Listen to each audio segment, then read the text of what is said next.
हरे कृष्णा माता जी, धन्यवाद प्रणाम माता जी, हरे कृष्णा। हरे कृष्णा माता जी, दंडवत प्रणाम। सभी भक्तों को दंडवत प्रणाम। सभी प्रभु जी माता जी हरे कृष्णा माता जी।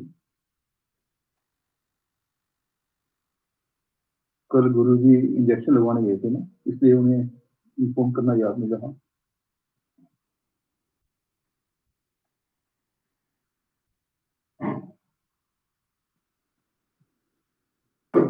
ये अशोक प्रभु जी आज 3 बजे से नहीं हुआ है क्लासेस? होगा 3 बजे होगा। फिर अभी गुरु जी ने दिए हैं तो अभी माता जी उन्होंने ये दिया था कि गीता का श्लोक रन करने हैं आज। वो कहेंगे कैसे रन करना है, उसे याद रखना है श्लोक गीता के। पर अब उन्होंने कहा है कि अब वो फिर दोबारा ही कृष्ण लीला ही लेंगे आज। अभी अच्छा मैसेज आया था कि कृष्ण लीला ही करेंगे। अच्छा अच्छा। तो मैं अलग कुछ सोची तो इसीलिए मैं बोलूँ। ठीक है प्रभु जी, धन्यवाद हाँ प्रभु जी, जी, हरे कृष्णा। पहले कहा था उन्होंने कि गीता के श्लोक लर्न करेंगे, कैसे लर्न करना है उसे याद रखना है, वो भी जरूरी था। जी प्रभु जी, जी प्रभु जी, धन्यवाद प्रभु जी, धन्यवाद प्रणाम माता जी। दंडवत प्रणाम। सभी बस वैष्णव भक्तों को हरे कृष्णा। आपके चरणों में कोटि कोटि दंड प्रणाम प्रभु जी और माता जी। दंड प्रणाम प्रभु जी। हरे कृष्णा माता जी। दंड प्रणाम, दंड प्रणाम गौरी माता जी। दंड प्रणाम सुश्री माता जी। दंडवत प्रणाम माता जी।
गुरु जी ने एक खास संदेश दिया था कि जब गुरु जी आए उसके बाद अपना अपना कैमरा प्लीज ऑन रखें। ये गुरु जी ने 2 बार मेरे को लिखा है, ये कैमरा हमेशा ऑन रहना चाहिए। अब मत कीजिएगा, जब गुरु जी आएंगे तब कर लीजिएगा। धन्यवाद।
आ रहे हैं गुरु जी, आ रहे हैं।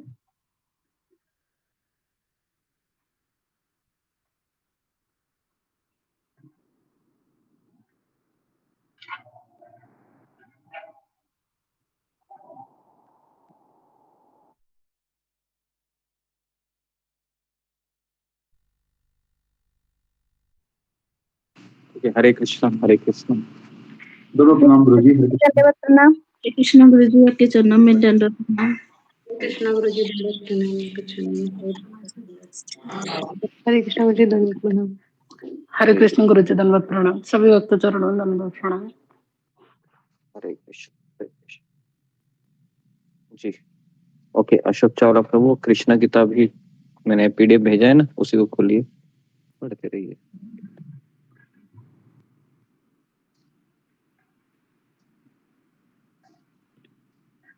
ज्ञानतिमिरान्धस्य ज्ञानाञ्जनशलाकया चक्षुरुन्मीलितं येन तस्मै श्री गुरुवे नमः। हाँ जी, पढ़िए अशोक चावला प्रभु। ये गुरु जी पहले वाला है 18 पिछला अध्याय है तो? हाँ वही ना, तीसरा कुछ तो था ना, दूसरा अध्याय है, तीसरा था ये लगता तीसरा है। अध्याय था गुरु जी। हाँ, तीसरा का जहाँ पर छोड़े थे वहां से शुरू कीजिए। जी गुरु जी, 18 श्लोक पढ़ना है गुरु जी। जी।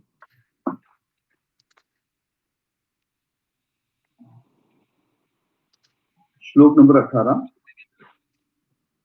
जो व्यक्ति प्रकृति के 3 गुणों से बने अपने दृश्य शरीर को आत्मा से स्वतंत्र मानता है, वह अस्तित्व के आधार से ही अनजान होता है और इसलिए वह मूढ़ है।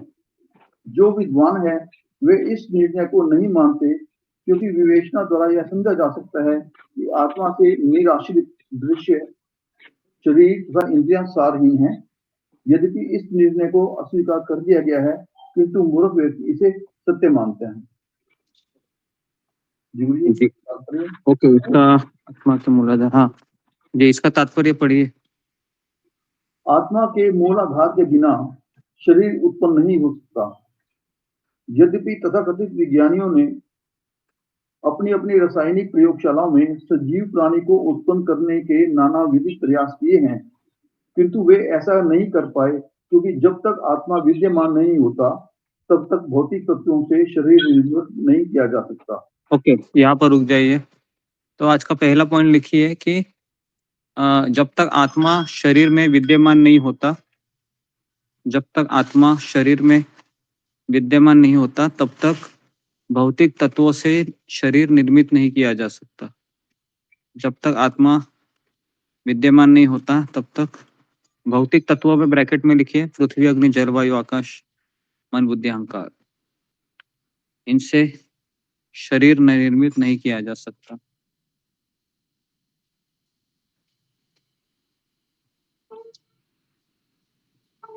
जी आगे पढ़िए उदाहरण।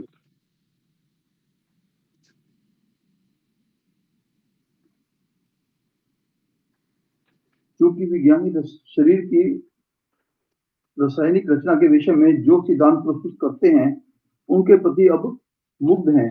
अतः हमने उन अनेक विज्ञानियों का ललकारा है कि वे एक छोटा सा अंडा तो बनाकर दिखला दें। अंडे के रासायनिक पदार्थ सरलता से उपलब्ध किए जा सकते हैं। उसमें एक सफेद अंश होता है और एक पीला अंश। ये एक आवरण से ढके रहते हैं और आधुनिक विज्ञानी सरलता से इसकी नकल कर सकते हैं। माना कि वे ऐसा अंडा बना भी लें, किंतु जब उसे वे इनक्यूबेटर के भीतर रखते हैं तो इस मनुष्य निर्मित रासायनिक अंडे से मुर्गी के चूजे नहीं निकलते। इसमें आत्मा का योग होना चाहिए, क्योंकि जीव केवल रासायनिक संयोग नहीं है। जो लोग सोचते हैं कि आत्मा के बिना जीवन का अस्तित्व हो सकता है, उन्हें अबुद्ध या मूर्ख कहा गया है। पुनः कुछ लोग ऐसे भी हैं। एक मिनट यहाँ पर रुक जाइए और अगला श्लोक लीजिए 19। जी गुरु जी। हे प्रभु, विद्वान वैदिक पंडित कहते हैं कि संपूर्ण विश्व का सृजन, पालन एवं संहार आपके द्वारा होता है तथा आप प्रयास से मुक्त, प्रकृति के गुणों से अप्रभावित तथा अपनी दिव्य स्थिति से अपरिवर्तित रहते हैं। आप पर ब्रह्म हैं और आप में कोई विरोध नहीं है। प्रकृति के 3 गुण तो रजो तथा तमोगुण आपके नियंत्रण में है, अतः सारी घटनाएं स्वतः घटित होती हैं। तात्पर्य पढ़ूं गुरु जी? एक मिनट,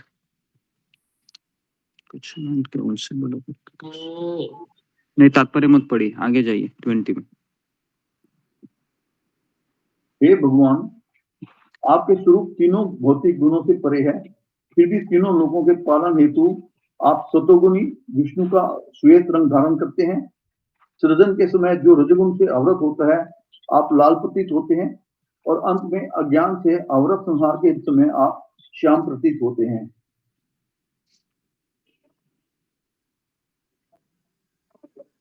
ओके, अगला श्लोक। हे परमेश्वर, हे समस्त सृष्टि के स्वामी, आप इस जगत की रक्षा करने की इच्छा से मेरे घर में प्रकट हुए हैं। मुझे विश्वास है कि आप क्षत्रिय का बाना धारण करने वाले राजनीतिज्ञों के नायकत्व में जो असुरों की सेनाएं संसार भर में विचरण कर रही हैं उनका वध करेंगे। निर्दोष जनता की सुरक्षा के लिए आपके द्वारा इनका वध होना ही चाहिए। नेक्स्ट है, हे परमेश्वर, अगला श्लोक पढ़िए। हे परमेश्वर, हे देवताओं के स्वामी, यह भविष्यवाणी सुनकर ही कि आप हमारे घर में जन्म लेंगे और उसका वध करेंगे, इस असभ्य कंस ने आपके कई अंग्रेजों को मार डाला है। अंग्रेजों को अग्रज जी। वह ज्यों ही अपने सेना नायकों से सुनेगा कि आप प्रकट हुए हैं, वह आपको मारने के लिए हथियार समेत तुरंत ही आ धमकेगा। अभी इसका जरा तात्पर्य पढ़िए। जी जी, यहाँ पर कंस का असभ्य कहा गया है, जिसका अर्थ है जंगली, महाक्रूर, क्योंकि वह अपनी बहन की कई संतानों को मार चुका था। जब उसने यह भविष्यवाणी सुनी कि उसका वध देवकी के 8वें पुत्र द्वारा होगा, तो वह असभ्य पुरुष कंस तुरंत ही अपनी नवविवाहिता बहन को मार डालने के लिए उदित हो गया। असभ्य व्यक्ति अपनी इंद्रियों की तुष्टि के लिए कुछ भी कर सकता है। वह शिशुओं का, गायों का, ब्राह्मणों का और वृद्धों तक का वध कर सकता है। उसे किसी पर दया नहीं आती। वैदिक सभ्यता के अनुसार यदि गायें, स्त्रियां, बच्चे, वृद्ध तथा ब्राह्मण दोषी भी हों तो उन्हें क्षमा कर दिया जाना चाहिए, किंतु असुरगण, असभ्य जन इसकी परवाह नहीं करते। संप्रति गायों का तथा बच्चों का वध बिना रोक टोक के चल रहा है। अतः यह सभ्यता अंश भर भी मानवीय नहीं है, और जो लोग इस निर्दयनीय सभ्यता का संचालन कर रहे हैं वे असभ्य असुर हैं। ऐसे अशुभ असुर कृष्ण भावनामृत आंदोलन के पक्ष में नहीं है। जन अधिकारी के रूप में वे बेहिचक घोषणा करते हैं कि हरे कृष्ण आंदोलन का कीर्तन एक उद्यम है। यद्यपि भगवद गीता में स्पष्ट कहा गया है, तंतम कीर्तन्यो मा यतंचच गर्वता। इस श्लोक के अनुसार महात्माओं का कर्तव्य है कि वे हरे कृष्ण महामंत्र का कीर्तन करें और यथाशक्ति सारे विश्व में इसका प्रसार करने का। ओके जी, यहाँ पर रुक जाइए। ये दूसरा पॉइंट लिखिए। महात्माओं का कर्तव्य है कि हरे कृष्ण मंत्र का कीर्तन करे और यथाशक्ति सारे विश्व में इसका प्रसार करने का प्रयत्न करे। जी ओके, तो आगे अगला श्लोक पढ़िए, 23वां।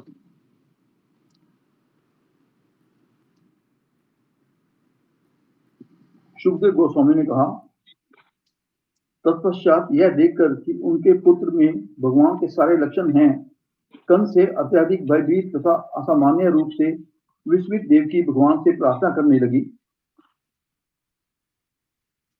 श्री देवकी ने कहा, हे भगवान, वेद अनेक हैं, उसमें से कुछ आपको शब्दों द्वारा तथा कुछ मन द्वारा अव्यक्त बतलाते हैं, फिर भी आप संपूर्ण विश्व के उद्गम हैं। आप ब्रह्म हैं, सभी वस्तुओं से बड़े और सूर्य के समान तेज से युक्त हैं। आपका कोई भौतिक कारण नहीं, आप परिवर्तन तथा विचलन से मुक्त हैं और आपकी कोई भौतिक इच्छाएं नहीं हैं। इस तरह वेदों का कथन है कि आप ही सार हैं। अतः हे प्रभु, आप समस्त वैदिक कथनों के उद्गम हैं और आपको समझ लेने पर मनुष्य हर वस्तु से धीरे धीरे समझ जाता है। आप ब्रह्म ज्योति तथा परमात्मा से भिन्न हैं, फिर भी आप उनसे भिन्न हैं। आपसे ही सब वस्तुएं उद्भूत हैं। दरअसल आप ही समस्त कारणों के कारण है। समस्त दिव्य ज्ञान की ज्योति भगवान विष्णु है। अगला श्लोक।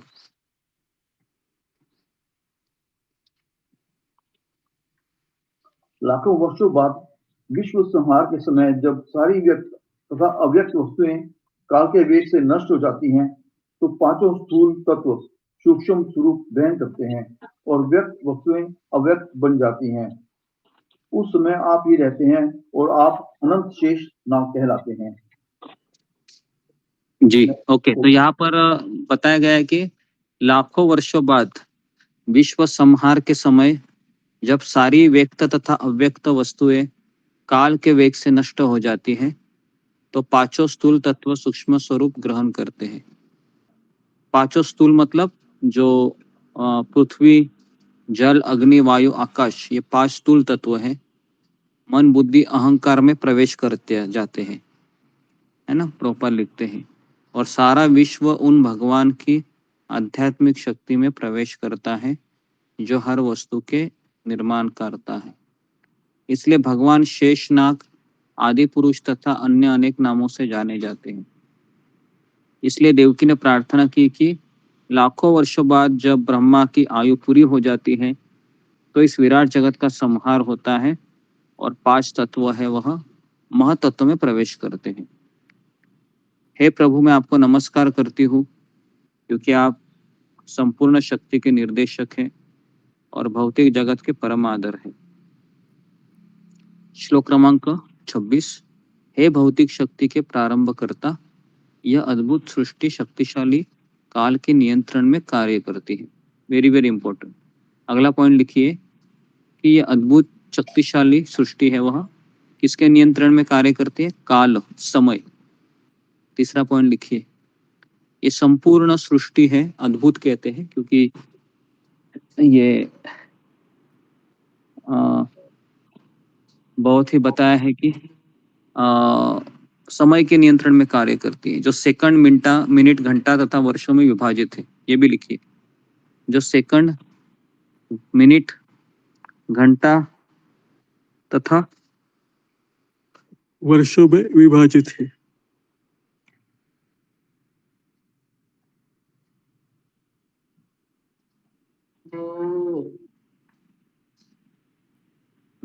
ओके। तो यहाँ पर एक श्लोक आया है ब्रह्म संहिता में, यच्चुक्षरेश सविता सकल ग्रहानां राजा समस्त सुरमूर्ति रशेष तेजा यस्याज्ञया भ्रमति संवृत काल चक्रो गोविंदमादि पुरुषम तमहम भजामि। तो ये सूर्य समस्त ग्रहों का राजा है ना, किंग, राजा है सूर्य। ओके।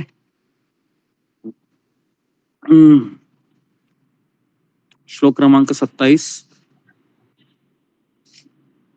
इस भौतिक जगत में कोई भी व्यक्ति जन्म, मृत्यु, बुढ़ापा तथा रोग, इन चारों नियमों से छूट नहीं पाया, भले ही वो कहां पर भी भाग जाए। ओके।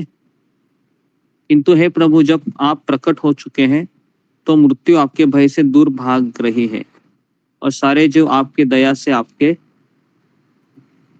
चरण कमलों की शरण प्राप्त करके मानसिक शांति की नींद सो रहे हैं। जी। अगला पॉइंट लिखिए कि मानसिक शांति कब प्राप्त होती है? जब जीव भगवान की दया को प्राप्त करके उनके चरणों की शरण में जाता है। अगला पॉइंट है,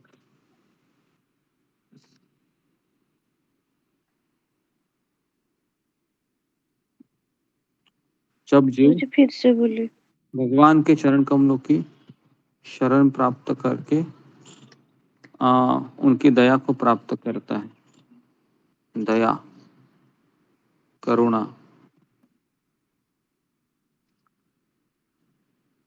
ओके।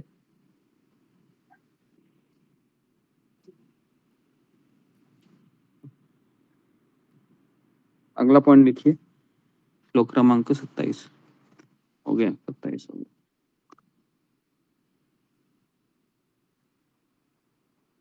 ओके, इसका और एक श्लोक है, तो ओके, तो जीवों की विभिन्न कोटियां हैं, किंतु सभी जीव मृत्यु से भयभीत रहते हैं।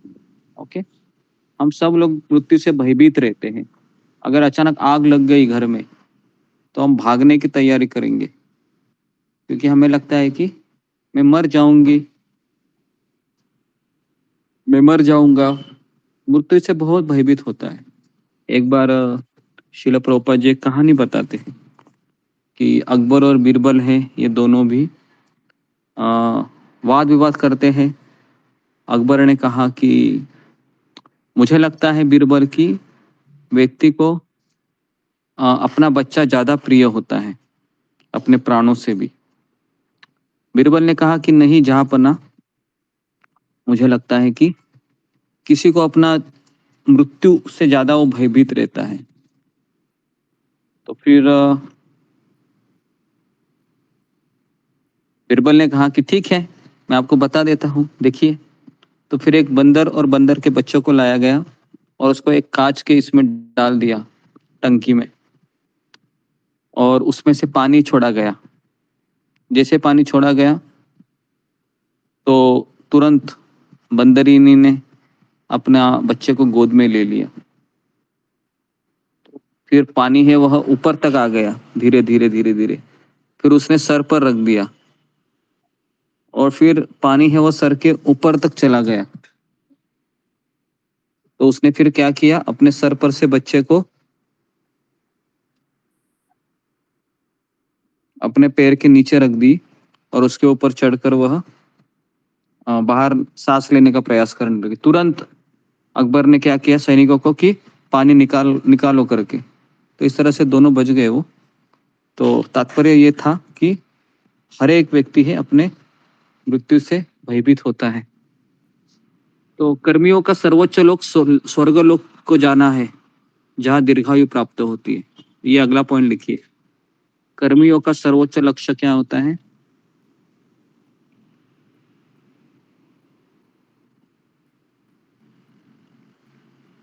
कर्मियों का सर्वोच्च लक्ष्य होता है कि स्वर्गलोक जाना।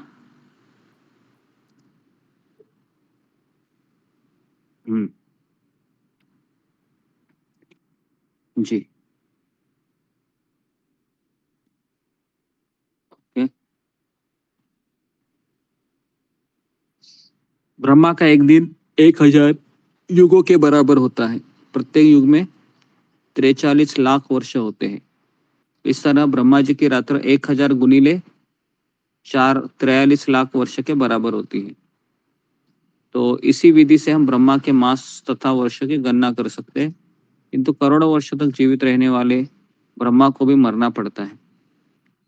वैदिक शास्त्र के अनुसार स्वर्गलोक के वासी 10,000 वर्ष तक जीवित रहते हैं। इसको लिखिए, अगला पॉइंट। वैदिक शास्त्र के अनुसार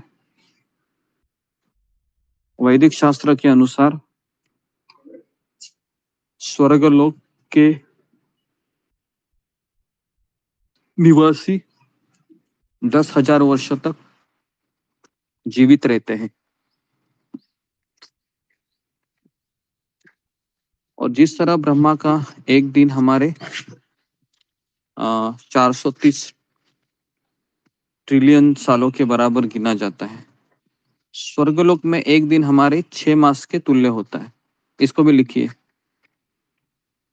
स्वर्गलोक का एक दिन हमारे 6 महीने के बराबर होता है। 6 महीना।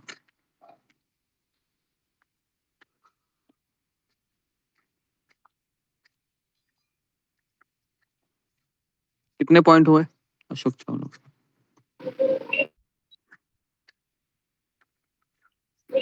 6 हुआ गुरुजी। 6 पॉइंट।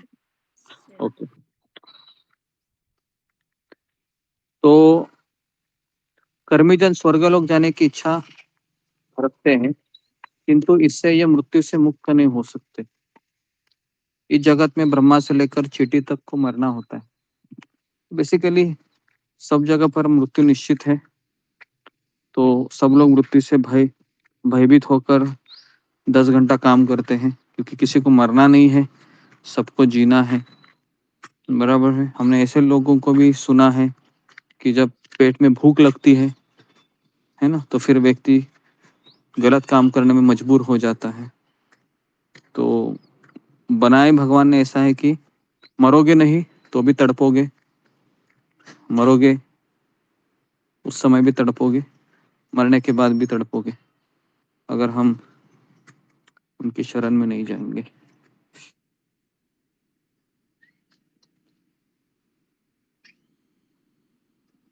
तो उसे काल की सीमा के फिर से प्रवेश नहीं करना पड़ता। अतः जिन भक्तों ने भगवान के चरण कमलों में शरण की है, उन्हें भगवान के इस आश्वासन के अंतर्गत सुख की नींद सोना चाहिए।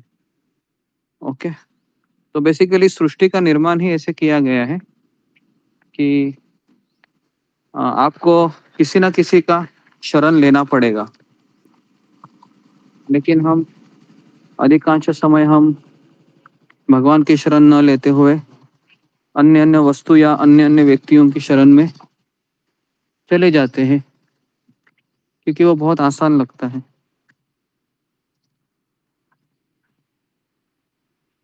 तो जीव की वैधानिक स्थिति शाश्वत है, प्रत्येक जीव नित्य है। इस जगत में आ गिरने के कारण ही वह इस ब्रह्मांड में घूमता रहता है, लगातार एक के बाद दूसरा शरीर धारण करता है। चैतन्य महाप्रभु कहते हैं, ब्रह्मांड भ्रमित कौन भाग्यवान जीव, गुरु कृष्ण प्रसादे पाए भक्ति। इस ब्रह्मांड में सारे लोग ऊपर नीचे घूम रहे हैं। जो भाग्यशाली होता है वह गुरु कृपा से कृष्ण भावना के संपर्क में आता है और भक्ति मार्ग पर अग्रसर होता है। तब उसे मृत्यु का भय नहीं रह जाता, उसका जीवन शाश्वत हो जाता है। क्यों नहीं भय रहता है? क्योंकि वह अपनी स्वाभाविक स्थिति को समझता है कि मैं शरीर नहीं हूं, तो शरीर के आधार पे सारी क्रिया है शून्य है। तो इसलिए वहां पर वो अपना दिमाग नहीं लगाता है। वो सोचता है कि जो सत्य है उसके आधार पर मैं चलूंगा। तो इस तरीके से फिर वह धीरे धीरे अपने भौतिक संसार को इतना महत्व नहीं देता है। उसको पता है कि ठीक है, सब लोग, हर जीवात्मा स्वतंत्र है, चाहे वो पिता हो पुत्र हो। तो वो बोलता है कि ठीक है, मुझे अपनी भक्ति करने दो, आपको जो चाहिए वो मांग लो मुझसे, मैं दे देता हूँ। क्योंकि अधिकतर लोगों को पैसे ही चाहिए होते, सब लोग पैसे देते एक दूसरे को। दिल, हृदय हम किसी को नहीं दे सकते। हृदय केवल हम भगवान के भक्तों को या भगवान को दे सकते। तो यहाँ पर प्रभुपाद जी लिखते हैं कि मृत्यु का भय उसका चला जाता है। जब कृष्ण प्रकट होते हैं तो प्रत्येक व्यक्ति के मन में मृत्यु का भय जाता रहता है। फिर भी देवकी ने लगा, यद्यपि आप हमारे पुत्र के रूप में उत्पन्न हैं, तो भी हम कंस से भयभीत हैं। तो थोड़ा सा ये मोहग्रस्त लगता है। प्रॉपर लिखते हैं, इनकी समझ में नहीं आ रहा था कि ऐसा क्यों हो रहा है। तो भगवान से निवेदन किया गया कि वे उन्हें वसुदेव को भय से मुक्त करे।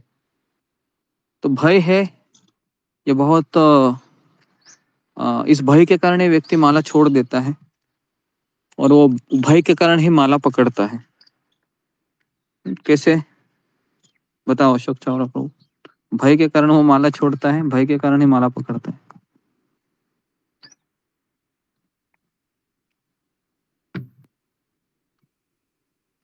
जी गुरु जी।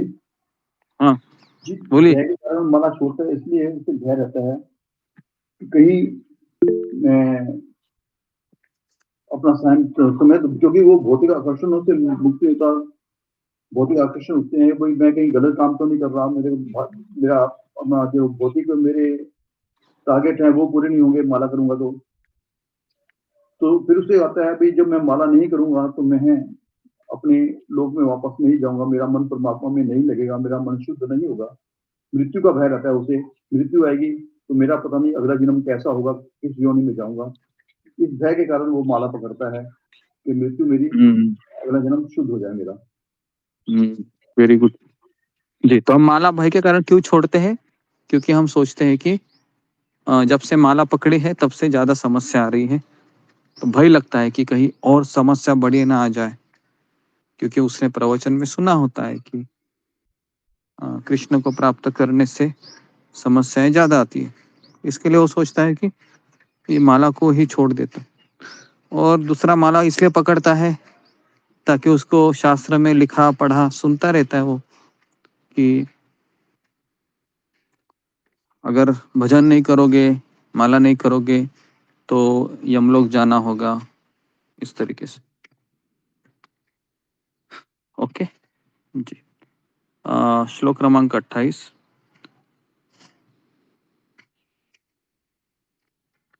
हे प्रभु, इसे एक तात्पर्य है, इस प्रसंग में ध्यान देना होगा कि चंद्रमा स्वर्ग का एक लोक है। वेदों में ज्ञात होता है कि जो चंद्रमा को जाता है उसे 10,000 वर्ष की आयु प्राप्त होती है। ये अगला पॉइंट है, लिखिए। जो व्यक्ति चंद्रमा में प्रवेश करता है उसे 10,000 वर्ष की आयु प्राप्त होती है। ठीक है, तो चंद्र मतलब हम यहाँ से देखते हैं ना, वो स्वर्गलोक है। चंद्र कोई एक सा एक ग्रह तो है, लेकिन वो स्वर्गलोक में आता है। वहां पर भी लोग रहते हैं। अभी चंद्रयान भेजा था तो कुछ दिखाई नहीं दिया, क्योंकि हमारे आंखों से हम नहीं देख सकते चीजें। वहां पर भी सृष्टि होती है, लेकिन वहां पर भी लोग रहेंगे। शायद आप एक दूसरे को टकराएंगे भी, लेकिन फिर भी भगवान की माया के कारण आप उसको फील करोगे, ना समझ पाओगे। आपको लगेगा कि ये एक निर्जन जगह है। नहीं, वहां पर भी बहुत आबादी है, लेकिन हम उसका अनुभव नहीं कर सकते। तो चंद्र में 10,000 वर्ष की आयु होती है, जिससे वो अपने पुण्य के फलों का भोग करता है ना। पुण्य के फलों, है ना। तो इस संसार में कर्म का ही करेंसी चलता है। अगर अच्छे कर्म करो तो स्वर्ग लोग जाओ, बुरे कर्म करो नरक जाओ। और कुछ है नहीं यहाँ पर। लोग सोचते हैं हम यहाँ पर पैसे कमाने के लिए आए, लेकिन गलत सोचते। पैसे कमा के क्या करेंगे? कर्म कमाने चाहिए। कर्म कमाने के लिए संसार बना है, कर्मों को कमाना चाहिए। तो बुद्धिमान व्यक्ति फिर कर्म को कमाने में लग जाता है, क्योंकि उसको पता है शरीर छोड़ने के बाद मैं रुपए नहीं ले जाऊंगा, कर्म लेके जाऊंगा। तो फिर वो कर्म के करेंसी को कलेक्ट करता है, फिर वो भक्तिमय कार्य में लग जाता है, इस तरीके से। तो चंद्रमा तक जाने के लिए पुण्य कर्मों की योग्यता चाहिए, है ना। तभी कोई वहां पर जा सकता है। पुण्य कर्म मतलब ऐसे कार्य जो लोगों के कल्याण के लिए हो, भले उसमें स्वार्थ हो या ना हो, कोई बात नहीं, लेकिन आप दूसरों के लिए करो। निष्काम कर्म नहीं बोल सकते उसको। कौन बताएगा निष्काम कर्म और पुण्य कर्म में क्या फर्क है? फिंगर को रेज कीजिए, बताओ, कौन बताएगा मुझे? गौरी राठौड़, बोलो। हरे कृष्ण गुरु जी, दंडवत प्रणाम गुरु जी। पुण्य, हरे कृष्ण गुरु जी, आवाज आ रही है? हरे कृष्ण गुरु जी। गुरु जी, पुण्य कर्म होते हैं और जिसमें व्यक्ति अपने स्वर्ग लोक जाने के लिए या उसके लिए करता है, और निष्काम भक्ति अपने गुरु की प्रसन्नता के लिए करता है। हरे कृष्ण गुरु जी, दंडवत अरे, प्रणाम। तुमने यही सुना है अभी तक? मैंने तो कभी नहीं गुरु जी, मैं कुछ अच्छे से एक्सप्लेन नहीं कर पा रही हूँ, मतलब शब्दों को जोड़ नहीं पा रही हूँ। शब्दों को जोड़ने हैं, तुमको आता ही नहीं, इसके लिए शब्दों को जोड़ने। तो निष्काम कर्म क्या है वो ये बताओ पहले। निष्काम भक्ति वो जिसमें, निष्काम भक्ति वो होती है जिसमें मतलब पुण्य, क्या बोलते हैं, मुझे क्षमा करना, हम एक्सप्लेन नहीं कर हाँ, पा रहे। ऐसा बोलो, फिर समझ में आता है। तुम बोल रहे हो ये बताना नहीं आ रहा है। तुम तो क्लास लेती हो, पढ़ाती हो ना बच्चों को, तो आना चाहिए। ओके, कौन बताएगा निष्काम कर्म और पुण्य कर्म में क्या फर्क होता है? जी, ओके, ममता पाल। हरे कृष्ण गुरु जी, दंडवत प्रणाम गुरु जी। पुण्य कर्म जो है, जैसे कि कहाँ पर भी हॉस्पिटल बनाना हो या फिर स्कूल कॉलेज बनाना, वो पुण्य कर्म, दान देना, ये सब जो है पुण्य कर्म में होता है, जो स्वर्ग लोग जाते हैं। और निष्काम कर्म जो है वो फल की इच्छा नहीं रखते हैं। जो भी वो कार्य करते हैं उसमें वो फल की इच्छा नहीं रखते कि मुझे क्या मिलेगा ये कर्म करने से, वो होते हैं निष्काम कर्म। धन्यवाद। ओके, तो ये इसका उत्तर है। गौरी राठौड़ बोलो अभी। हरे कृष्ण गुरु जी जो निष्काम मतलब में जिसमें फल की कोई मतलब इच्छा नहीं होती है वो निष्काम भक्ति होती है और पुण्य कर्म में भक्ति नहीं, आदमी पुण्य निष्काम भक्ति नहीं बोला है, निष्काम कर्म अलग है, निष्काम निष्काम कर्म भक्ति हाँ गुरु जी भक्ति अलग है। कर्म है मतलब जिसमें फल की इच्छा नहीं होती है वो निष्काम कर्म होता है हाँ, और जी और पुण्य कर्म पुण्य कर्म मतलब में आदमी जैसे कि वो जो मतलब इसमें अपने पुण्य को जोड़ने के लिए करता है पुण्य कमाने के लिए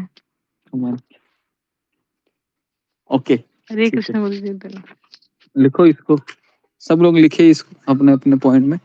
निष्काम कर्म और पुण्य कर्म, पुण्य कर्म में फल की इच्छा होती है, इतना याद रखिए, लेकिन वो दूसरों के लिए करता है ना, समाज के लिए करता है, ताकि लोग मुझे वाह वाह मिले कि कितना अच्छा आदमी है, कि धर्मशाला खोल दी इसने, देखो लोगों के लिए, उस पे उधर नाम रहता है ना, अपने पिताजी के नाम पे या फिर खुद के नाम पे, इस तरीके से, है ना। देखा है आपने कितने लोगों ने धर्मशाला के ऊपर नाम होता है, या फिर भोजनालय के, है ना, ऐसे गौर गरीबों मंदिर को में भी देखा गुरु है, जी नाम रहते, मंदिर में दान दिया तो भी हर नाम लिखे सो हाँ, रहते। नाम रहते हैं, तो बेसिकली वो पुण्य कर्म है, जो उनको लगता है कि मुझे मेरा नाम होना चाहिए, लेकिन मैं दुनिया के लिए करूंगा, मुझे अच्छा लगता है दुनिया के लिए करना, लेकिन उनका नाम नहीं लिखेंगे तो उनको बुरा लगता है, अरे यार मेरा नाम तो लिखो, इतना सब कर रहा हूँ मैं, कितना पैसा का इन्वेस्टमेंट है मेरा, लोगों को पता चले कि मैं कर रहा हूँ। पुण्य कर्म हो गया, ठीक है, तो पुण्य कर्म से क्या हो रहा है, व्यक्ति स्वर्गलोक लैंड अप करेगा, ठीक है। और निष्काम कर्म में क्या होता है, वही काम करेगा वो, बड़े बड़े भोजनालय बांधेगा, या फिर पानी का बड़ा मटका रखेगा, लेकिन वो वहां पर बोलेगा मेरा नाम नहीं आना चाहिए, है ना। इसको कहते हैं निष्काम कर्म। निष्काम कर्म से व्यक्ति कहाँ जाता है, ब्रह्म ज्योति में प्रवेश करता है, ठीक है। दोनों में से आसान कौन सा है, अरुणा यादव बोलो। हरे कृष्णा गुरु जी, धन्यवाद प्रणाम गुरु जी। दोनों में से इजी काम पुण्य कम रहता है, निष्काम कर्म में बहुत कम लोग करते हैं, क्योंकि निष्काम कर्म में फल की इच्छा नहीं रखेंगे, लेकिन पुण्य कर्म में फल की इच्छा रहती है। कौन सा आसान है, वही तो पूछ रहा हूँ। पुण्य कर्म है गुरु जी। पुण्य कर्म आसान है, ओके।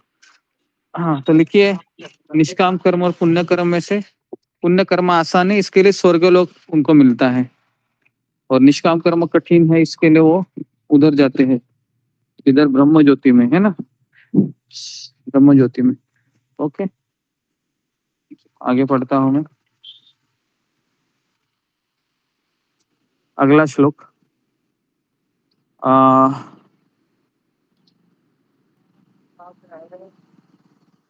हे प्रभु, आप अपने भक्तों के भय को दूर करने वाले हैं, अतएव आपसे मेरी प्रार्थना है कि आप कंस के विकराल भय से हमें बचाइए, हमें संरक्षण प्रदान कीजिए। योगी जन आपके विष्णु रूप का ध्यान में अनुभव करते हैं, कृपया इस रूप को उनके लिए अदृश्य बना दीजिए, जो केवल भौतिक आंखों से देख सके।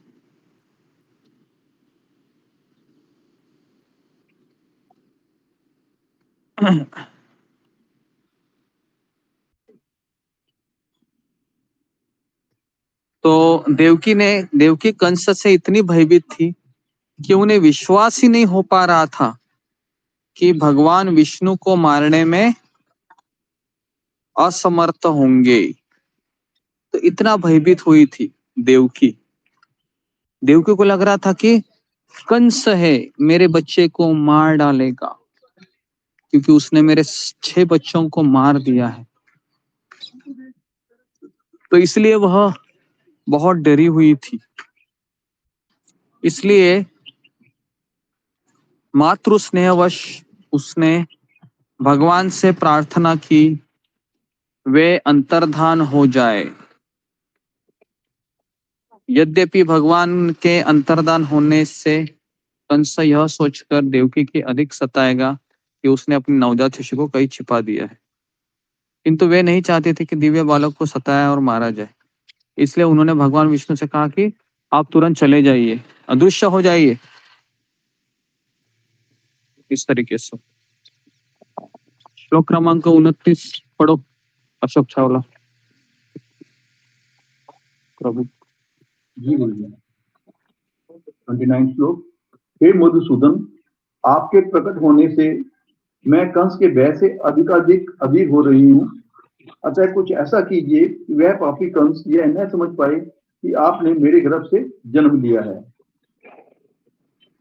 नेक्स्ट 30वां श्लोक।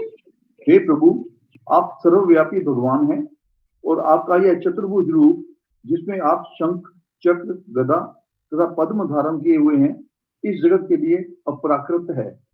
कृपया इस रूप को समेट लीजिए और सामान्य मानवीय बालक बन जाइए, जिससे मैं आपकी कहीं छुपाने का प्रयास कर सकूं। करीबन पढ़ो गुरुजी। ओके, इसका तात्पर्य पढ़ा क्या 29 का? नहीं पढ़ूं गुरुजी, पढ़ रहा हूँ। हाँ 29 का तात्पर्य पढ़ो, छोटे छोटे तात्पर्य पढ़ते रहो। जी गुरुजी। हाँ। देवकी ने भगवान को मधुसूदन नाम से संबोधित किया। उन्हें ज्ञात था कि भगवान ने मधु जैसे अनेक असुरों का वध किया है, जो कंस से सैकड़ों हजारों गुना बलशाली थे। तो भी दिव्य बालक के स्नेहवश उन्हें आशंका हो रही थी कि कंस उसका वध कर देगा। भगवान की असीम शक्ति को न सोचकर वे स्नेहवश भगवान के विषय में सोच रही थी, इसलिए उन्होंने दिव्य बालक से अंतर्ध्यान होने की प्रार्थना की। 30वां है तात्पर्य तीसरा। देवकी भगवान को छिपाने की सोच रही थी। वे अन्य बालकों की तरह इन्हें कंस के हाथों सौंपना नहीं चाह रही थी। यद्यपि वासुदेव ने वचन दिया था कि कंस को हर बालक दे दिया करेंगे, किंतु इस बार वे अपना वचन भंग करके बालक को कहीं छिपा देना चाहते थे। किंतु इस अद्भुत चतुर्भुज रूप के कारण उन्हें छिपा करना असंभव हो रहा था। ओके जी, यहाँ पर रुक जाइए, ठीक है। ओके, कितने पॉइंट हो गए टोटल? जी 8 8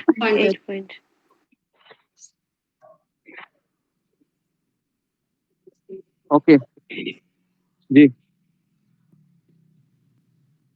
सुषमा गोराई पढ़ो। हरे कृष्ण गुरु जी, दंडवत प्रणाम।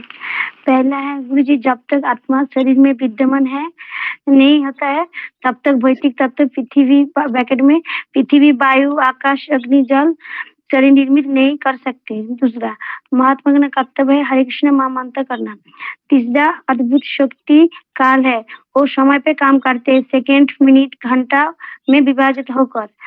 चौथा, मानसिक शांति कब प्राप्त हो सकते हैं? जब भगवान की चरण कमल के शरण लेकर हम दया प्राप्त कर सकते हैं। व्यक्ति आग लगने भयभीत होता है, हर एक व्यक्ति मरने का भय करते हैं। पांचवा, कर्मी और सर्वोच्च लक्ष्य होता है स्वर्गलोक जाना। छठा, वैदिक शास्त्र अनुसार स्वर्गलोक में निवासी होते हैं, वो 10,000 जीवित रहते हैं स्वर्गलोक में, और स्वर्गलोक में एक दिन हमारे लिए 6 महीने का होता है। सातवां, भय के कारण में माला हम कब छोड़ सकते हैं? जब भय के कारण में हम जब भक्ति में आते हैं तो भाव समस्या आते हैं, इसलिए हम माला छोड़ते हैं। और भय के कारण में कब माला पकड़ते हैं? जब शास्त्र में हम लिखा पड़ेगा तभी श्रवण करते हैं, तभी हम माला पकड़ते हैं। सातवां, जो व्यक्ति चंद्रमा में प्रवेश करते हैं वो स्वर्गलोक जाते हैं, वो 10,000 बछर आयु होते हैं उसका। चंद्रमा जाने वाले लोग पुण्य कर्म करते हैं। तो पुण्य कर्म कैसे? वो फल की इच्छा रहते हैं, दूसरे के लिए धर्मशाला खुलते हैं, और ये आसान तरीका है, वो स्वर्गलोक में लैंड होते हैं। और निष्काम कर्म ये फल नहीं होता है, ये ब्रह्म जाति जाते हैं, बहुत कठिन होता है। ये बड़े बड़े पानी का मटका रखते हैं, नाम नहीं, खुद का नाम नहीं लेते हैं। हरे कृष्ण गुरु जी, दंडवत प्रणाम।